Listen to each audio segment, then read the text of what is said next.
you know thy enemy and know yourself, in 100 battles, you will never be defeated.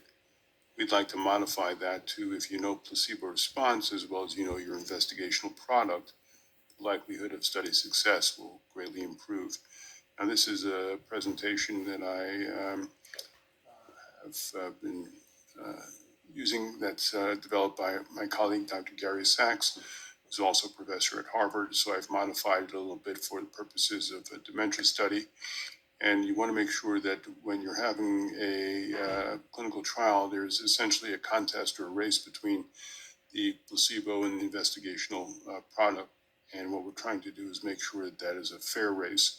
So what we're trying to do in this presentation is to increase your awareness of the placebo response and how you can turn it into a fair race by understanding what you do and how you do it and the impact on the placebo response.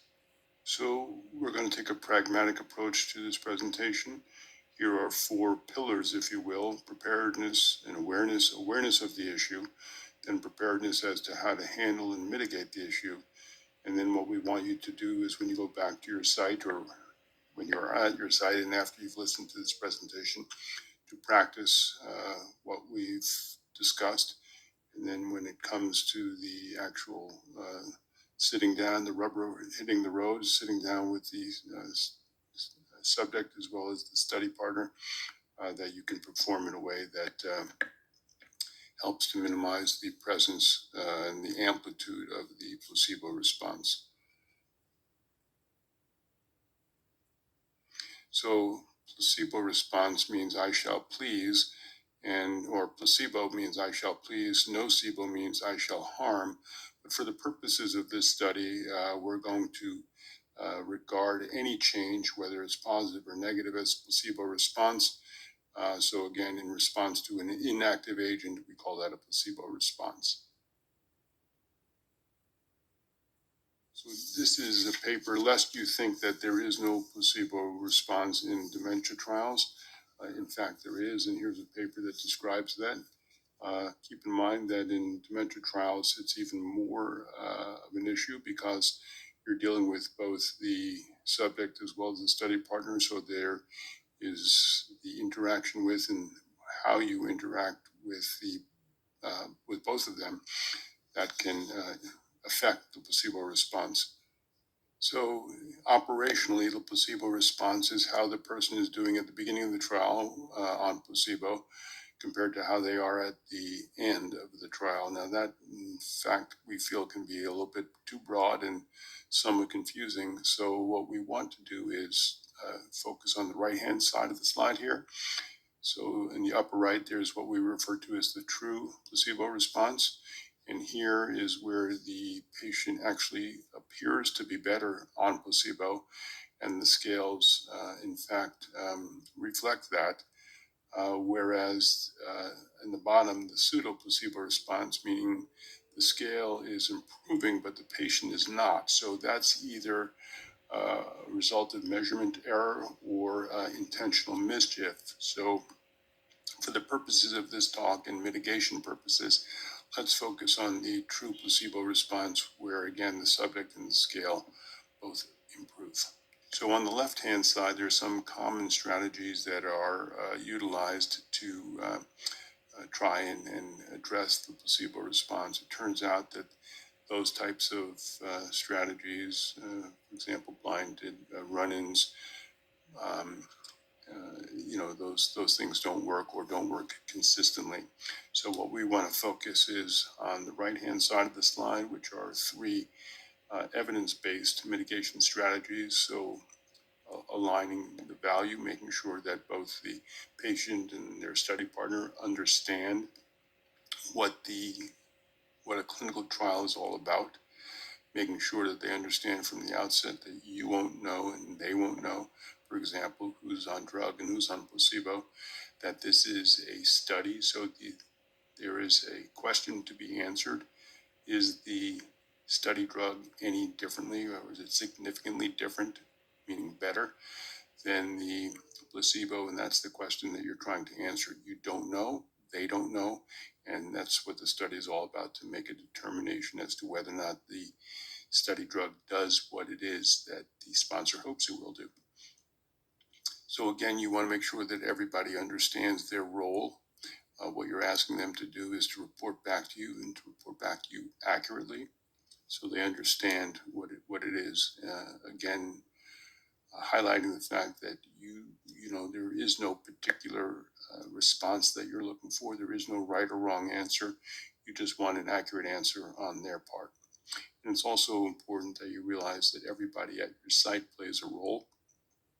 So everybody who interacts with the subject and or their study partner can influence and impact the placebo response based on the way that they behave and interact. So let me give you an example here. There is this is for a cold pressor study. So the study involves having the subject put their hand in an ice bucket to see how long they can keep their hand in an ice bucket. So in scenario A above, the doctor is efficient and busy. You see the patient comes in, sits down, the doctor is behind the desk, behind the computer, and they acknowledge the person's presence, but that's about it. When looking at the hand, again, this is a cold pressor study where they put their hand in an ice bucket. You can see that they are looking at it. They're at the subject's hand, and when it's time to get the medication, the doctor kind of swivels around and we'll give the medication to the subject. Scenario B below, the doctor is warmly engaged. So when the patient comes in, the doctor gets up from his chair, goes over and shakes the subject's hand. When it's time to inspect the hand, the doctor peers over their computer and inspects their hand and looks very, very closely and intently. And then when it's time to get the medication, they get up and they go over to get the medication provided to the patient.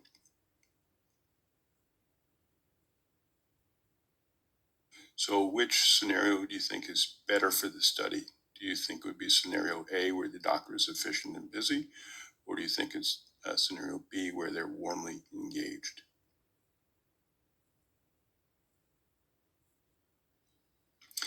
It turns out the answer is what's better for the study is that they are efficient and busy. And let me show you why. This is the article or the paper that explains this study. Again, it's a cold pressor study. So the staff was trained to behave either in an efficient and busy way or in a warmly engaged way. And you can see, for example, when the patients who were treated by a doctor and study team that were warmly engaged, that person or those people, those subjects were able to keep their hand in the ice bucket 60% longer than those who were treated in an efficient manner. So again, just the only difference was the type of interaction, the style of interaction between the treatment team and the patient. And you can see when the doctor was warmly engaged, a 60% increase in the time that the patient was able to keep their hand in the ice bucket. So when you think about this, I just want to ask which statement best describes your concern about the placebo response in the study. Excuse me. A, you're not concerned because you know that the drug works and the placebo doesn't.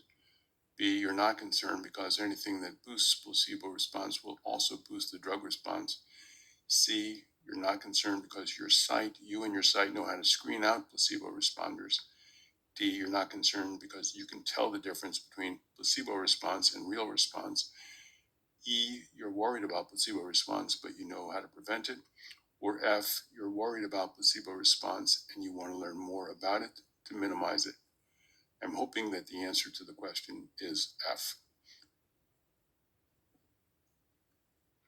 So here is the science of randomized clinical trials. And you need to understand that the only difference between placebo and investigational product is that the placebo does not have a direct biological activity. So all things being equal, which is ceteris paribus, change on investigational product minus the change on placebo should be the study signal if there is one to be seen. So the question is raised, if you have a placebo response, um, does it affect both groups equally? So do you think that that's true, or do you think that in fact is false? The answer is that is false, and let me show you why. So here is a hypothetical forearm study, migraine study.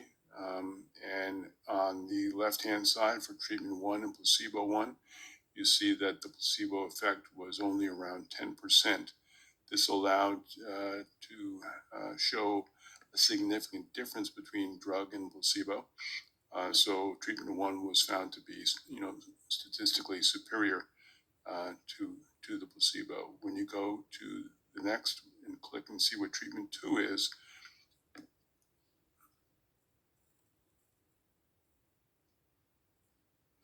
you can see that the placebo response is significantly higher here. It's 30% in this case. When you have a placebo response that is that large, basically what you're doing is you're limiting the room for the drug to show a difference from placebo.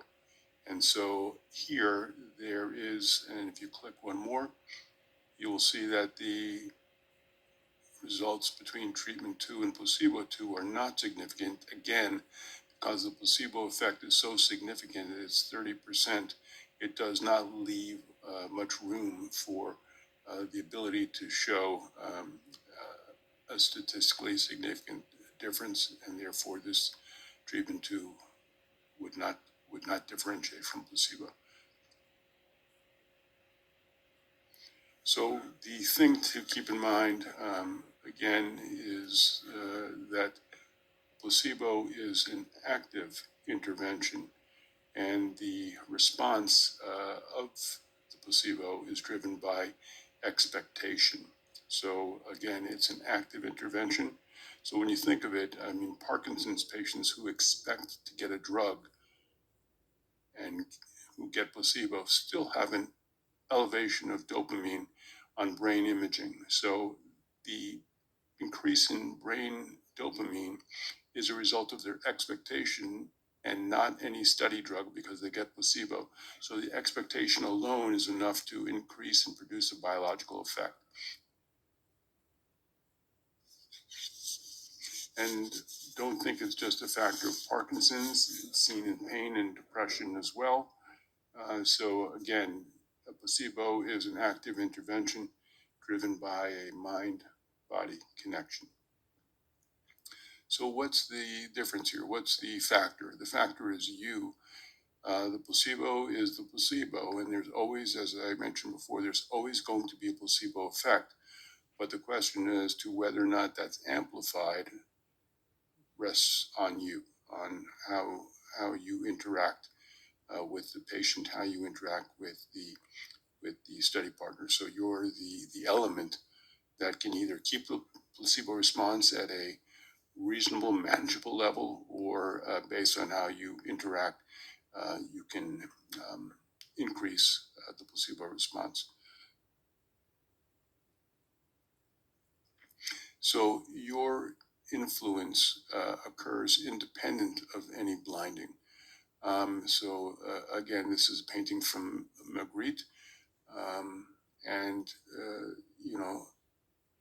here, when you look at these two people, you have to understand that again, your influence is independent of blinding. So these are the same two people. And so might you feel different if you were in one of these two pictures? And the answer is, I'm sure the answer is yes. So it likely depends on which picture you're in that will influence how you feel. So the communication style will certainly influence your expectation.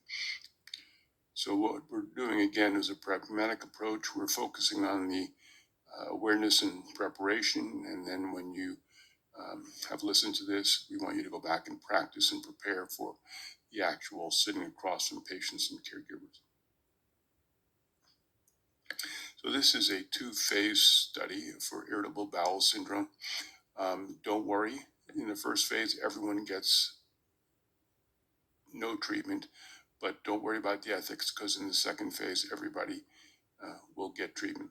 So here it's a sham acupuncture for the treatment of irritable bowel. So the group is split in thirds. First group put in on waiting list. The second group has a limited placebo where the acupuncturist comes in and basically says, I'm here to do the acupuncture for your irritable bowel syndrome. If you have any additional questions, what we'd like you to do is to query your treatment team. I'm just here to do the acupuncture. The augmented placebo, on the other hand, is quite different. Here, the augmented acupuncturist, if you will, comes in with an interaction that is considered to be warm and friendly. They come in saying, you know what, I've had a great deal of experience with acupuncture in irritable bowel, and I'm quite confident that it will be able to help you. There is an extended discussion around the disease state. They actively listen. They touch the subject, so they will touch their shoulder, they will shake their hand, they'll do any number of things where they're actually touching the subject. If the subject asks them a question, they take about 20 seconds, they thoughtfully reflect before they answer. Again, these are the types of behaviors that are described in the Kapchuk article that was written in the British Medical Journal. Interestingly, I just saw an article, an editorial in the New York Times this week by Kapchuk, again talking about placebos. But the question is, what is the difference with the augmented placebo? And again, this was sham acupuncture, so the needle retracted, and there was no indication that they were getting actual acupuncture. It was sham. What is the difference when you come to the trial? You can see that those who got the augmented acupuncture, if you will, had a big change in their symptom severity compared to those on the wait list and those with the limited acupuncture experience. And not just the symptom severity changed, but so did their quality of life. The placebo response is going to happen. And one of the things I really want to impress upon you is that clinical trial practice is different than clinical practice. When I was treating patients, I would avail myself of the placebo response any and every attempt I got because I knew that that would amplify the response to the drug that I was prescribing if there was a difference to be gained. In a clinical trial, again, we're trying to answer the question. So we're not trying to lay it on thick, so to speak, with the heavy cream. We're trying to keep it skimmed down to limit the degree of the placebo response so as not to muddy up the waters and perhaps limit the availability and limit the ability to determine whether or not study drug and placebo are in fact different. These are the types of things that I want you to focus on. Sort of a recommended approach when we want you to take as much of a neutral position as possible, trying to answer a question, answer the question that the study has raised. You don't want to say that you have any expectation, either positive or negative, about what this study drug will do. You don't want to say, "Oh, I just went to an IM and wow, you're so lucky to be in this trial. I think this is going to be a great experience." That is not what you want to do. You limit the discussion of the disease state only to what is necessary for the study. You want to be very matter of fact. You want to interact with the patient and the caregiver in a way that's appropriate, socially appropriate, but not where you're, opining and offering insights, not where you're making prolonged eye contact. Again, you want to limit touch. So it often helps for others at your site to do things like take vitals or draw blood or whatever it is, where you might be touching the patient or the study partner. And again, you don't want to be offering any thoughtful reflection or expressions of compassion. You want to be very, matter of fact to the extent that you can be. So you want to clarify your role, make sure they understand that it's different in a clinical trial than it is in clinical care. When you are in clinical care, you're prescribing a medication that you have some faith in, and one that's gone through this process. And so there has been proven uh, difference compared to placebo, proven efficacy. And so you're prescribing something that, again, has been through this process. So it's important to know what your impact is, and that way, once you know it, you can manage your impact. So it's not just what you say, it's also keeping in mind that a gram of behavior is worth a kilogram of words.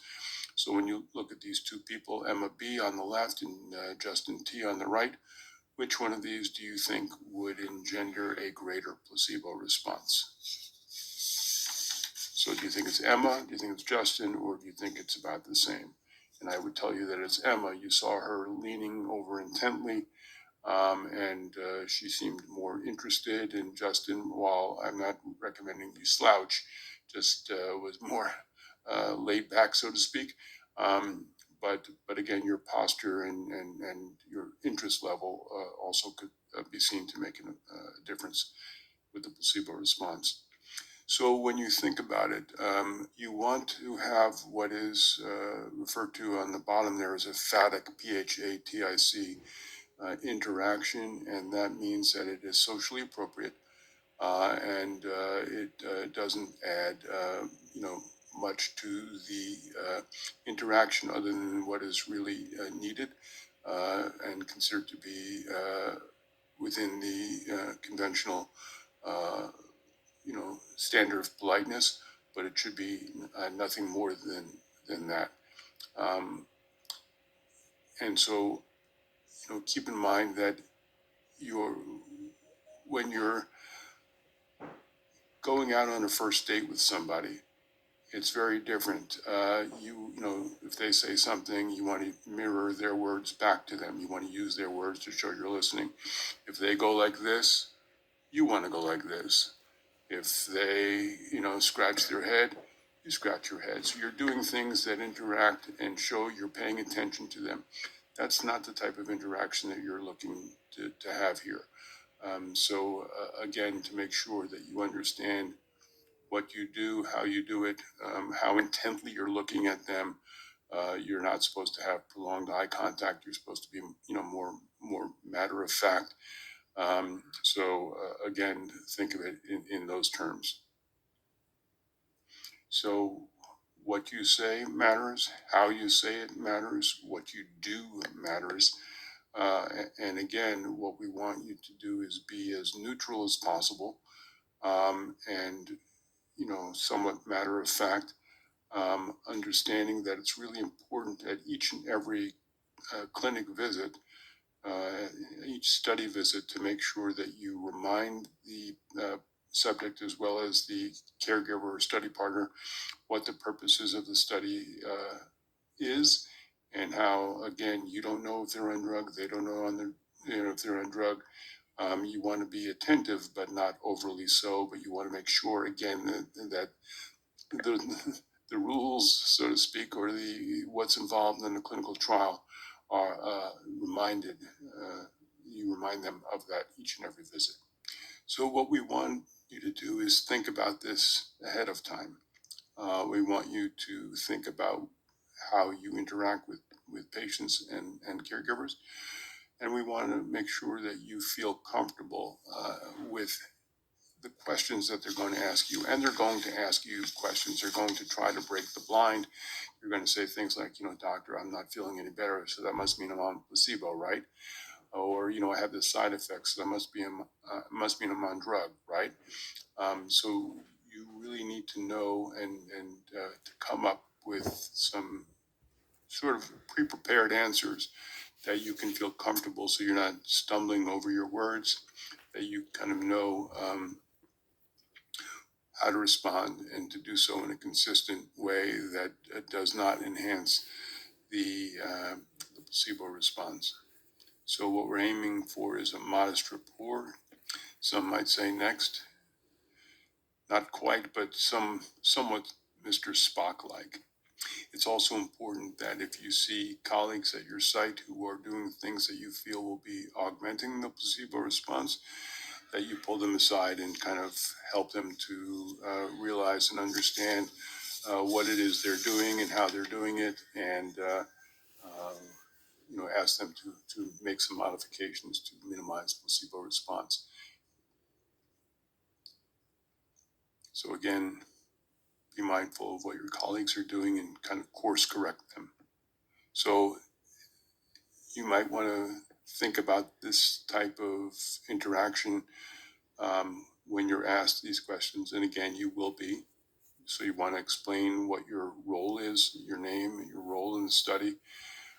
You want to make sure that you're asking the patients and the caregivers to be as accurate as possible. You're not asking them to be honest, because honest has an emotional charge associated with them. So what you're asking them is to be as accurate as they can in their report back to you. Again, you're going to be asked about what group they're in, whether they're getting drug or placebo. You're going to be asked about the significance of either no effect or an adverse event.